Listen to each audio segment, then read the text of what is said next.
Welcome back. Thank you so much for joining us. Build Stuff 2021. We are on the Saturn stage, the only or the planet that's furthest away from us that's still visible with the naked eye. I am pleased to welcome to the stage Mete Atamel, who is from Google. Mete, welcome to the stage. Thanks very much. Where are you joining us from today? I'm joining from London, UK, and surprisingly, it's a sunny day today. Awesome. It's I wish I could say what the weather was here today, but it won't make up its mind. Every now and then it gets really bright and I totally kill my camera with light, and then it goes dark, kind of like it is now, and it looks like I'm literally in the middle of the night behind me. Cool. I don't want to take up too much of your time. I'll let you get on with your talk, which I really can't wait for. So, Mete, take it away. Thanks very much. Hello, everyone. My name is Mete Atamel. I am a developer advocate at Google. As I mentioned, I'm based in London. And today I want to talk to you about choreography versus orchestration in serverless microservices. Before I start my talk, I have the link to my speaker deck. And in this link, you'll have the presentation. So if you want to grab the presentation and all the links that I'm going to share in the presentation, feel free. I will also have 3 or 4 places in my talk where I will have pauses. So feel free to ask questions in the chat if you have as we go along, and then I'll try to answer them as we go along. But if I run out of time, we also have a Zoom session after my talk, and I will be happy to go there and answer further questions that you might have.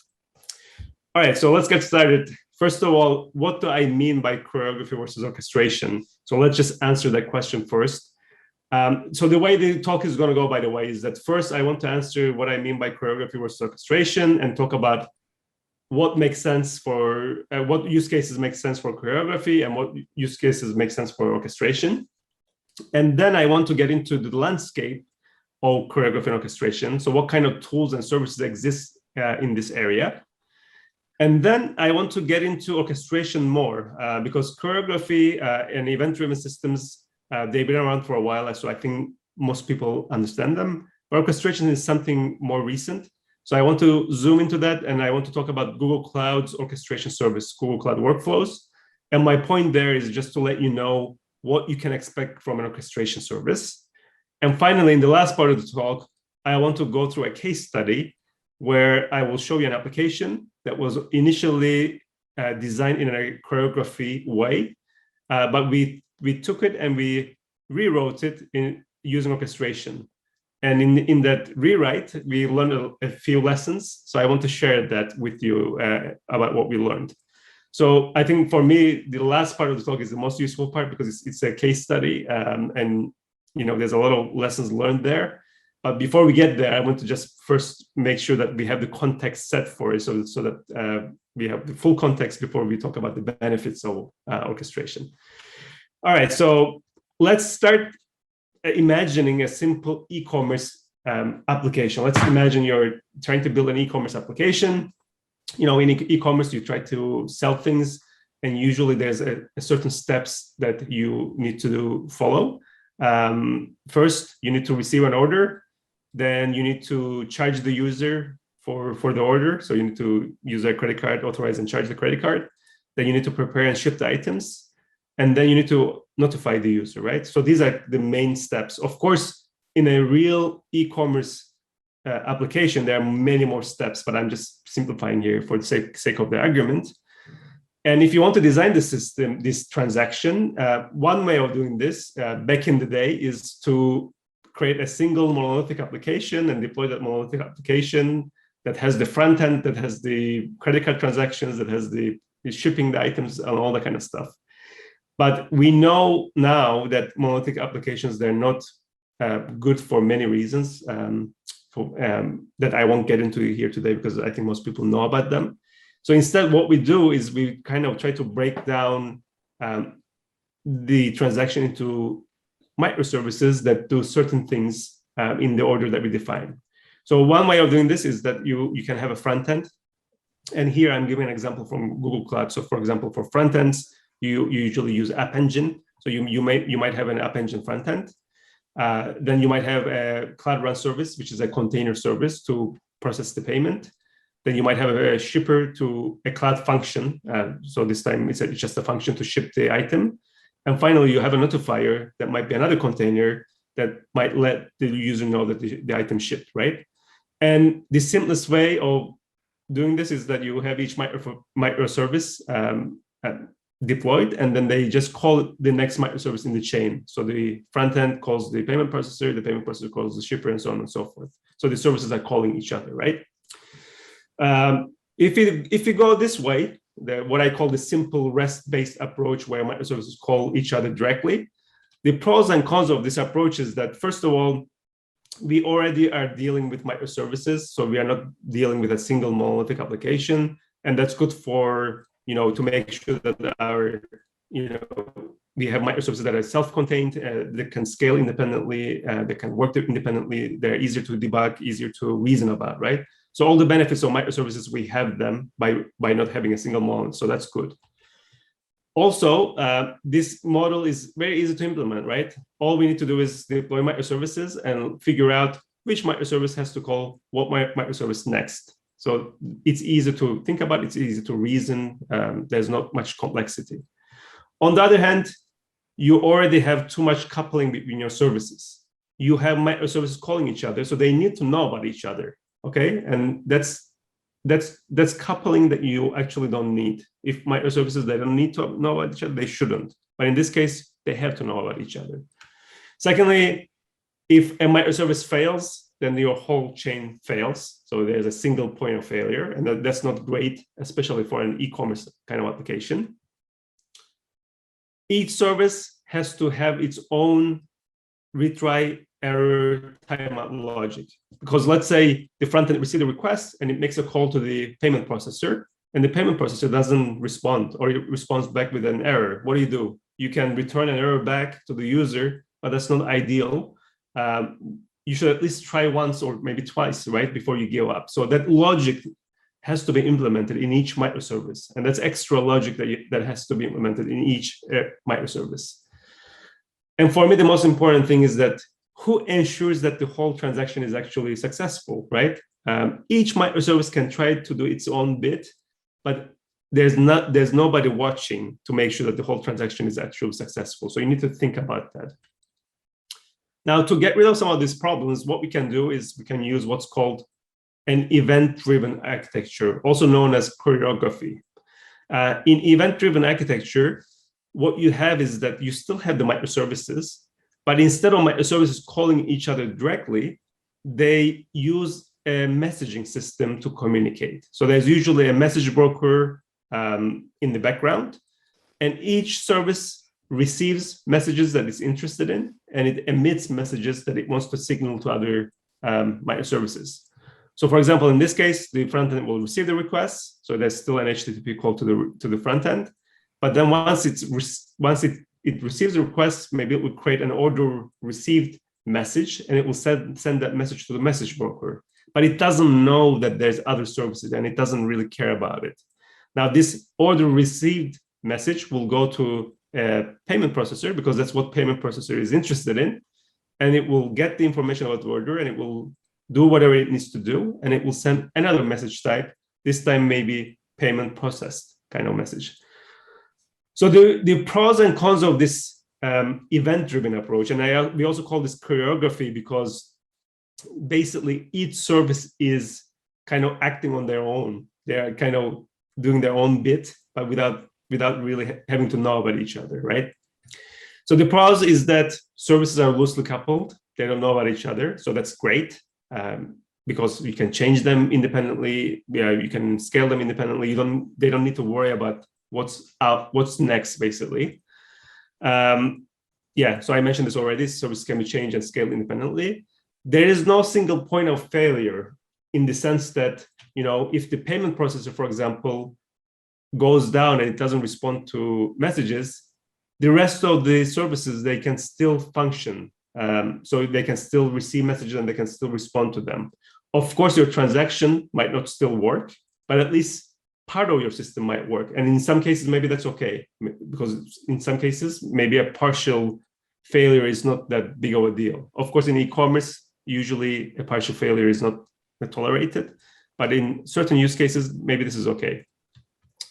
And events are really useful if you want to extend the system. Let's say you want to add a new service to your transaction. You deploy the service, and all you need to do is just figure out what message that service is interested in. So you need to register that service with the message broker, and also figure out whether that service needs to emit messages for other services to consume. But that's it. So extending systems becomes really easy with eventing. But the cons is that now you're going to have all these different event types flying around in your system. You know, you have different event types, and each service needs to figure out what they need to process, what event type they need to process. And that becomes difficult to monitor, because if something fails in your transaction, it's not so obvious where it's failed. You need to kind of figure out and guess where it failed, and you need to look at the logs and kind of from the logs kind of gather what failed. Now, these errors, retries, and timeouts, they are still a problem. So if something goes wrong and it's not processing the messages, you still need to worry about what to do. And the business flow, so how your system flows, like how your system is supposed to work, you kind of lose that in event-driven systems, because in event-driven, the business flow kind of becomes like a side effect of your system. But there's no single place where you can go and say, okay, this is how my system is supposed to work. This is how these services are supposed to call each other. You can't point to that because it's all happening through events indirectly. And again, this problem of who ensures that the whole transaction is successful, it's still a problem. So even though we gain some benefits of loose coupling and no single point of failure and things like that, we still have this this consistency of the transaction and make sure that the transaction is successful.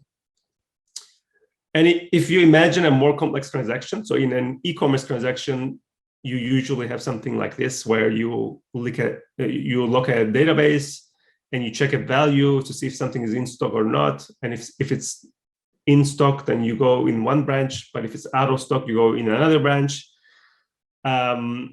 So imagine taking this architecture, which is not that complex. I mean, you can easily see what's supposed to happen, but imagine taking this and converting it into an event-driven kind of system. It's actually not that easy, and even if you do it, like you can do it, you would be losing this flowchart. And that's a shame, because this flowchart is really useful. You can visualize it, you can see how things are supposed to work. But as soon as you take this, create services, and have events to kind of have events as a mechanism for communication, then you kind of lose this flowchart, and that's a shame. Now, what you can do is that you can also use something called orchestration. And in orchestration, the idea is that instead of services calling each other directly, and instead of services signaling to each other through a message broker, instead you have a central orchestrator service that calls the services on your behalf in the order that you want. So in this case, the front end still receives a request, but then it kicks off an orchestration, and the orchestrator has rules defined that tells you that you tell to the orchestrator how you want to call your services, in what order. So it will call the payment processor first, and the shipper next, and the notifier next. And it can also get the results from one service, pass it to the next service, so on and so forth. So the orchestrator is the one that's kind of orchestrating these calls. Now, in orchestration approach, the process is that first, now since you have a central orchestrator, the business flow can be captured centrally, okay? And this is very important because the business flow can be captured centrally. That means you can source control this business flow if you want, and you can version it. So you can have multiple versions of this business flow. So if you want to change something, maybe you have a different version. If something goes wrong, you can go to a previous version. So this has a lot of benefits, and I'm going to show you some examples of this when we talk about workflows. Second, in orchestration, you have this notion of steps. So orchestrator calls each services in each step. So if something fails, it's very easy to see what failed because this step would fail and you know what happens in that step. So monitoring becomes easier. These errors, retries, and timeouts that we have to implement in each microservice, now you can take those out and implement them in the orchestrator, because usually the kind of policy that you want to apply for service-to-service calls is usually the same. So why implement them differently in each microservice? Instead, you can centralize them, and this will make your code easier because you don't have to worry about these in your code. And your services are still independent, right? They are still deployed independently and they're still scaled independently, but you're kind of bringing them together into a temporary orchestration, or you can even think about it as like a temporary monolithic application, but it's not permanent. They're still independent. On the other hand, an orchestration service, it's something you need to learn and maintain. So it's not, it's a different paradigm that you have to get used to. Orchestrator can be a single point of failure, because if your orchestration service goes down, you need to worry about that and you need to think about that. That's why it's crucial that you use a reliable and redundant orchestrator. And you are going to lose some flexibility that comes with eventing. You know, with events, it's very easy to add a new service, but with orchestration, you need to now deploy the service and you need to change your orchestration and deploy your orchestration usually. So you are losing that flexibility, but it's expected because you're gaining some other things on the other hand. And you still need to worry about your failed steps. So let's say in your orchestration, a step fails.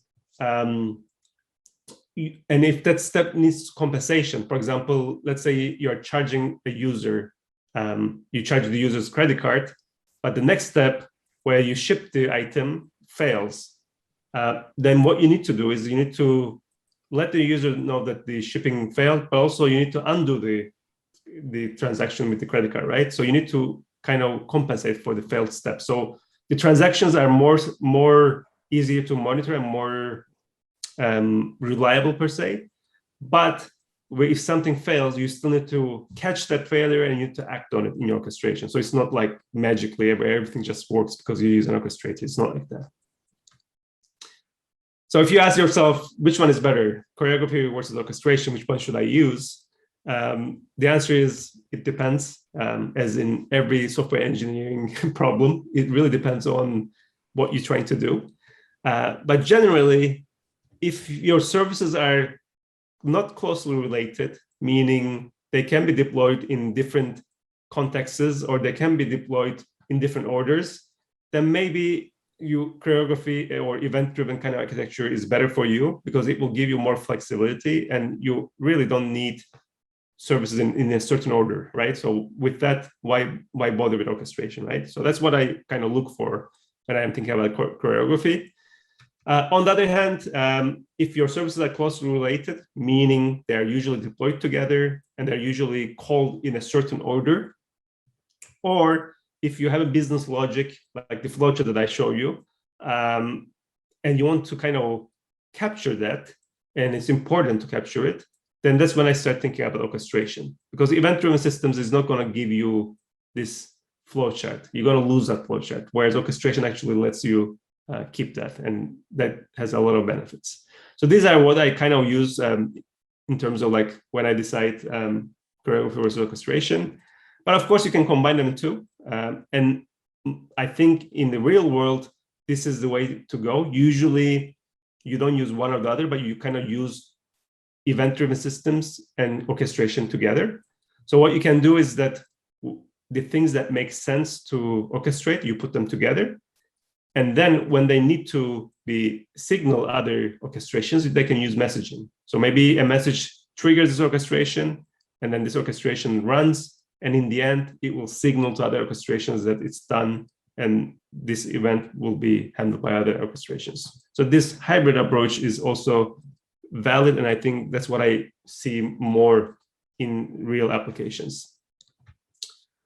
All right, so that's a quick summary of choreography versus orchestration. I checked my questions. I don't see any right now, so I will just keep pushing forward. But if you have any questions, feel free to ask in the chat. Now I want to look into the landscape. What tools and services exist in choreography versus orchestration? very briefly so that you have an idea. Now, depending on which cloud you are, AWS, Azure, or Google Cloud, there's a number of services that you can use. For example, on AWS, there's EventBridge as like the main eventing kind of service. On Azure, it's EventGrid. On Google Cloud, there's PubSub for low-level messaging, and there's EventArc for application-level messaging. And there's, of course, open source projects like Kafka and RabbitMQ and others that you can use as well. So this space, it's been around for a while and people know about it. I'm sure you use some of these. I just want to point them out here. No matter where you are, there's services that you can use. You don't need to build any messaging system yourself. Now, in terms of orchestration, the choices are more limited. So on AWS, there's step functions, which is mainly for orchestrating AWS Lambda functions from what I've seen. So it's very AWS centric. On Azure, there's logic apps, which is for orchestrating not only Azure services, but external services as well. And on Google Cloud, there's workflows. So similar to logic apps, workflows is also for orchestrating not just Google and Google Cloud services, but also external services. And there's something called Cloud Composer for data orchestration. So if you want to build data pipelines, then Cloud Composer is the thing to look for. And there's also open source projects like Apache Airflow that you can use for service and also data orchestration. And actually, Cloud Composer is based on Apache Airflow. So these are the tools that I've seen, and I'm sure there's more. And I actually did a comparison between AWS and Azure and workflows with their orchestration tools. And I just looked at some basic features and see how they compare. And as you can see, and this table is out of date, by the way, I need to update it. But as you can see, most of the basic features that you expect from orchestration, they're supported in each cloud provider, more or less. But once you start looking into more advanced features, I can see that the step functions, AWS step functions, they kind of lack a little bit because it's very AWS centric.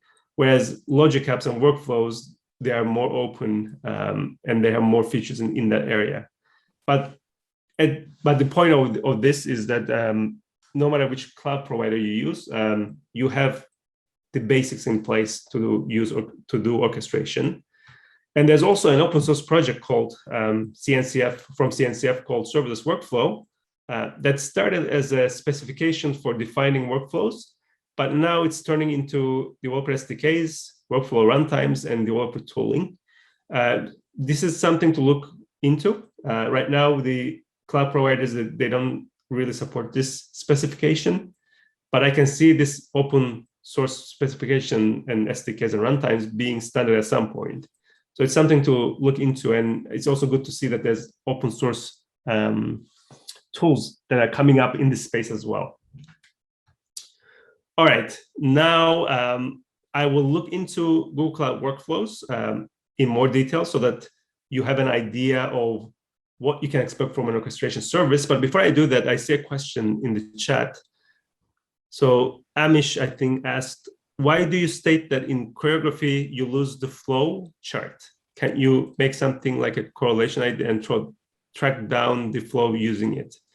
Yes, you're right. I mean, in eventing systems, you usually have a correlation ID. So when a request comes in, it has an ID, and then when you create an event, you pass that ID along to different services. So you can trace a request, and through the services, you can definitely trace it. But what I mean is that business logic that I show you with, you read this, you check this, you do that. There's no way to kind of visualize it in an event-driven system. The event-driven system doesn't give you a tool or anything like that, or a place where you can go and say, okay, this is how things are supposed to flow. Of course, you can flow individual requests, but the overall architecture is kind of a side effect. And I'll show you in Google Cloud Workflows where you define the orchestration and you actually see that orchestration visually. That's the main difference. But I don't think in event-driven systems you can visualize the architecture. You can visualize like what services are kind of consuming what events, but from then you cannot kind of get a architecture diagram per se. So Yeah, and I will show you in Google Cloud Workflows how we can actually visualize this, and I think you'll understand it then. All right, so let me go with Google Cloud Workflows. So what is Workflows? It's a service from Google Cloud to orchestrate and integrate different services. So you can orchestrate your code running on Google Cloud on different places like App Engine, Cloud Run, or Cloud Functions. You can include Google APIs in your orchestration. So either Google Cloud APIs or Google APIs like Gmail, Hangouts, any public API you can include in your orchestration. And externally as well, like if you have an external service that you need to call, you can include that in your orchestration. So it kind of brings together what's in cloud, what's in Google, and what's outside of Google as well. Now, in terms of how you define your orchestration, there's a workflow definition language, and you can do that in YAML or JSON. So you define it in YAML or JSON. So if we go back to our previous example of payment processor calling shipper and calling notifier, if you want to do this call from the orchestrator, you define steps. So here we have 3 steps: process payment, ship items, notify user. Then in each step, you define what happens. So here we are saying that we are making an HTTP post call to this URL, which is the URL of this payment processor. And then we are making the body of the HTTP post is from payment details that we get from the previous step, right? So the orchestrator makes this call, then the result is captured in process result. So that's the result returned from the payment processor. Then we pass that to the next step. And in this next step, we are making another HTTP post to a cloud function. And this cloud function gets the body of the input from payment result. So you can see how we define our steps, we define what happens within each step, and we pass in parameters between steps. So that's how it works roughly. So that's step sequencing that becomes really easy with orchestration. You can do things like serverless pause. Like, for example, if the shipper has to wait a little bit of time before we want to call the notifier, you can add a pause there, and orchestration will pause for you up to, I think, up to 1 year. And then this JSON parsing. So you can make a call, get a result, parse the JSON, pass that result to the next step, that kind of stuff. You can do it in the orchestration without having to write code. So these are kind of the main features of the orchestration, but it adds on more. So these errors and retries that I mentioned, for example, in each step, if you want to apply a policy of maximum 5 times, you want to retry the step, but you want to do it in an exponential backoff kind of way, you can apply that as a policy. Or maybe you want to do branching so that, if the shipper fails with a certain HTTP code, you want to call a pager. But if the shipper is successful, maybe you want to call the notifier, right? So if you want to do that branching kind of thing, that can be done in the orchestrator as well. And these conditionals, so let's say you want to read a DB, check if something is out of stock. Usually you do this kind of stuff in the code, but you can also do it in orchestrator, in the YAML, if it's an easy enough check. And depending on what you are checking, yes or no, you can do certain things. And this third-party calls as well. So let's say at some step, you want to call a third party, get a result back. That is also possible with orchestration. And to wrap up, some of the useful features is that you can create sub-workflows that you can reuse from other workflows, kind of like methods in code, but for workflows. You can use connectors to connect to different Google Cloud services. And these connectors are really smart in the sense that they call and wait for the result without you having to write that code to loop and wait for the result. You can do iterations, meaning you can read something, let's say, from Twitter, and then for each tweet, you want to do a for loop to call something else. So that's a for loop iteration. You can do that in your orchestration. And finally, if you want to include a person in your orchestration so that, maybe your orchestration runs and then it waits for a person to acknowledge something, you can have a callback so that someone calls into your orchestration and runs your orchestration. So you can see a lot of useful features. And to deploy a workflow, you define your YAML and deploy from command line. You can execute once it's deployed, and you can see the result. So it's very straightforward. But all of this is also done from UI. So this is Google Cloud Platform UI. And you can see that we are defining the workflow here. And and we get a visualization of the workflow here. So that's what I mean by the flow chart. Now we see the flow chart, we see how things are supposed to flow, and you can visualize it. You can see how when things are failed in the UI. This becomes really, really useful when you're running things in production. All right, so I'm going to go into the case study in the last part of the talk, which is, I think, the most useful part of the talk, to be honest. But before I do that, let me check the questions again. So Valdas is saying that, can microservice have two port gates, one HTTP and one for events handling? That's a good question. So I think the question is, can I have a microservice that can handle both HTTP calls, but also the events? And the answer is yes. I mean, at the end of the day, your microservice, you define what should happen, right? And if your microservice can read HTTP calls and also read events from the system that you want to read, yeah, it can have that. So you don't need to choose like one. You don't need to basically say this function can only understand HTTP or this function can only understand events. It can do both. Would I do it? No, because I think it would get confusing. Like, I mean, I rather have services either do HTTP or do eventing, because I think there are two different paradigms, and trying to combine them will make things more complicated. So I rather have two versions of the same service and deploy them separately and let them do their own thing separately. But that's just my opinion. I don't think there's like a hard rule on that.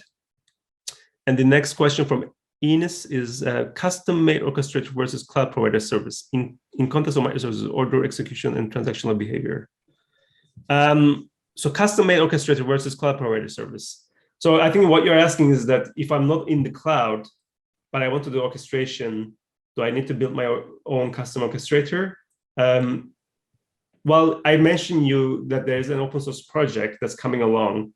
So I think I would check that first, see if that's production ready. Last time I checked, it wasn't production ready, but it's coming along. So I would try to use that. But if not, then you can do this orchestration as kind of paradigms yourself. So you can have, for example, the front end getting the request and trying to orchestrate. So it can be done, but it's a lot of work to get it right. So hopefully the open source project will come along and you don't have to do this yourself. But the concepts you can definitely implement yourself if you like. And in context of microservices, order execution, and transactional behavior. I didn't understand the question exactly. So if you can ask again in the chat, like what exactly the question is, I will try to get to that, okay? All right, now let's look at the case study in the last 10 minutes. And I will wrap up and then we'll answer more questions in the end. So we have this application called Piccadilly. It's a picture sharing application that me and my coworker, we built last year initially. And in this picture sharing application, what users do is that they upload pictures to Google Cloud, and these pictures, we use machine learning to analyze them. So we analyze what this picture is about. So we extract labels of this picture, and we also extract the dominant color of this picture. So you can see that this picture has these labels underneath. It also has a border around it. This border comes from the dominant color, and these labels come from this picture using machine learning. And then also we create a collage out of this picture. So every time user uploads a picture, we create a new collage from all four most recent pictures. Now, to build this application, we initially, you can see this is a simple application. It's not like too complicated, but we built this architecture, and it was an event-driven architecture. And the way this worked, just to go through it quickly, is that the user would upload a picture to a front end on App Engine. Then this will go to a Google Cloud storage bucket. So this is a place where you can save any kind of files. And then once the file is saved, this will trigger a number of events. So the first event will go to a Cloud Function, and we will use Vision API and analyze this saved image and save the labels and the dominant color into a database, Firestore, which is a NoSQL database. The second event will go to a thumbnail service that will receive the event, and it will create a smaller version of the image and save it back. The third service was a collage service that on a schedule, it will be called every minute, and it will fetch 4 most recent pictures from the database, and it will create a collage out of them. And finally, the last service was an image garbage collection service that would receive an image deletion event. And it will, once the image is deleted, it will delete the thumbnail, the smaller version of the image, and it will delete the metadata. So you can see everything is event-driven, loosely coupled, all great, but we have different kinds of events. We have event coming directly from Cloud Storage to Cloud Function. Then we have event coming from Cloud Storage to Cloud Run through PubSub. And the reason for this is because there's no direct connection from Cloud Storage to Cloud Run. And then scheduled events. So that's another type of event. And we also had another image deletion event through EventArc, which is another eventing platform that came up with Google. So the reason why we are using different eventing systems is that first, Cloud Functions has this direct integration. Second, Cloud Run only had PubSub integration initially, but then Cloud Run started having a better integration with EventArc. So we switched to EventArc, but we kept that one. But this is the reality in the real world, is that when you're working on an architecture, sometimes you do things and you use what's available, but then something better comes along, then you start using that. But even this simple app with this simple architecture was already giving us some problems. First of all, we had to deal with 3 different event formats. So this is the Cloud Function receiving the event directly. You can see that it's nice and clean, like the event is received directly, so we can get the event directly. Whereas this is Cloud Run receiving a file event wrapped into a PubSub message. So first we get the PubSub message. Then from the PubSub message, we look at the data field, which is base64 encoded. So we have to decode that. And then from there, we get the file event. And then this is the Cloud Run service receiving the event through EventArc, which is yet another format, which is a cloud event. So we get the cloud event, but then the cloud event wraps an audio log for the file event. So so it's like cloud event and audio log, and then the file event. So you can see that it's already getting quite complicated with these different eventing formats. Now, at the beginning of the year, workflows became GA, and we said, okay, why don't we take this and try to rewrite this in an orchestrated kind of way? And this is the architecture that we came up with. And when you first look at this, you might be thinking that this is more complicated, right? Because there's more boxes. But actually, everything in these red boxes, they are just one service. It's Google Cloud Workflow Service. So if you think of them as one service, then it's actually simpler. And the way this works is that we have the front end receiving the pictures again, it goes to Cloud Storage again, and then from Cloud Storage, we have an event. So it's still event-driven in that sense. That goes to Cloud Function, but then the Cloud Function triggers orchestration through workflows. And in this orchestration, the orchestrator checks if the event type, is this an object deletion or object creation? If it's object deletion, then it deletes the object from storage and it deletes from Firestore. So the orchestrator does this without having to write the code. If it's object creation, the orchestrator calls the Vision API, gets the result, transforms the result, check if the image is safe, stores the metadata. So it does all that work in the orchestration. And then it calls thumbnail and collage services. So there's a step to call thumbnail service and collage service. So you can see that in this model, there's like some of the work is done in the orchestrator and some of the work is done by delegating to different services. And actually, let me show you this app quickly. So I have the app running here. You can see I have 3 pictures. And if I want to upload another picture, let's just choose a file. I will choose my picture as an example. And I submit. And now this kicks off orchestration. And if I go to Google Cloud Console, let's look at what happens. So if I go to workflows, you can see that I have this daily workflows. We can look at the log. By the way, you can see that the execution is active, so it's running right now because we triggered it. If you look at the source, you see that I defined what happens in the workflow here, and we can visualize it here. So we initialize, we check for the event. If the event is one way, we do something, we do another thing. So all of this is defined here. And this is very nice to have, by the way. And then if you look at the execution, it's still running. It's taking quite a long time. Hopefully it will work. If you look at the logs, we can check the logs here. So this gives you a central place to basically visualize what's happening. But I want to go back to the application and do a refresh. Yeah, you can see that my picture is uploaded. the labels are picked, the dominant color is extracted. And if I look at the collage, there's also a collage that's been created, which is great. And if we go back to execution, I think that should be done now. So if we look at the execution, it succeeded. I click on the execution. I can see it succeeded. I can see what input has been provided and what output has been provided as well. So this is the output here I'm defining as the HTTP codes returned from collage, image analysis, and other services. So this makes it really easy to kind of figure out what's happening, what was the input, what was the output, what happened with the logs, and all that kind of stuff. So lessons learned. What did we learn from here? Well, first of all, when we went from an event-driven architecture to an orchestrator architecture, we went from parsing events, 3 different eventing formats, to simple HTTP calls. And that was really refreshing. Okay, we got rid of a bunch of code because we didn't have to parse events. Instead, we parsed HTTP calls, which was simpler for us. Secondly, the code, we ended up, again, removing a lot of code. So no event parsing.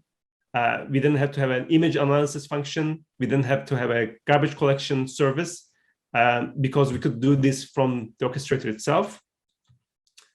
We also didn't have to do as much setup because we didn't have to set up PubSub. We didn't have to set up scheduler. We didn't have to set up event arc. So all these 3 different services we were using, now we could use just one service, workflows. So in terms of that, it was much easier because workflows is fully managed and it's just YAML. So it's much easier to deal with. And the error handling became really easy. You know, if something failed, the workflow would tell us it failed in this step. And we can look at that step and we can see what failed easily. That was like, so we were in eventing, we didn't know where things failed, but here it was really easy. So these are the positive parts of orchestration. On the other hand, orchestration, it's a new service to learn, and it's a different way of thinking things. So it's not like services calling each other or events. So you had to kind of learn about it a little bit. You can see that in orchestration, we have YAML or JSON. So it's always a struggle to think, should I do this in YAML in orchestration, or should I do this in code in an external service and call that service? You know, I think my recommendation here is that if it's simple enough, do it in YAML. But if it gets complicated, then do it in code and just call the code because you can test the code easier, you know. And also there's only a single YAML file in workflows right now. And with that, it becomes quite long and indented, dealing with everything in a single YAML file. Now, debugging, testing, and I shouldn't say logging, but debugging and testing is a problem in workflows in the sense that it's not easy to debug YAML, whereas it's easy to debug code and unit test code. So that's something to keep in mind. And going from eventing to orchestration, we lost parallelism, because in workflows, things happen in steps. There's no parallelism in the sense that there's no parallel steps yet, but we are working on it. But as of today, it's basically sequential steps. It's really fast, so it wasn't a problem for us. But you need to keep in mind that, in orchestration, usually you're dealing with sequential steps rather than events that happen in parallel. All right, so I think I'm almost out of time. So if you want to learn more about workflows, here's the link. This Piccadilly application, it's actually a workshop. And maybe I can show you here. This is the link, and there's 6 labs where you can actually build this application yourself. It's all open source, so feel free to check it out. And the code is also on GitHub, so feel free to try it there. And if you have any questions, I will check the questions now, but I will also go to the Zoom session after this if you have further questions. And after today, if you want to reach out to me, you can always find me on Twitter, and I will be happy to answer your questions. So hopefully this was useful for you. Thanks very much. That was awesome.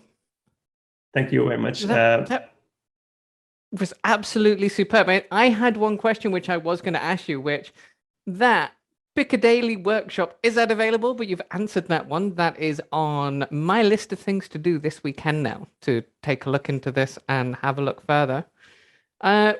We do have a couple of questions left in the chat.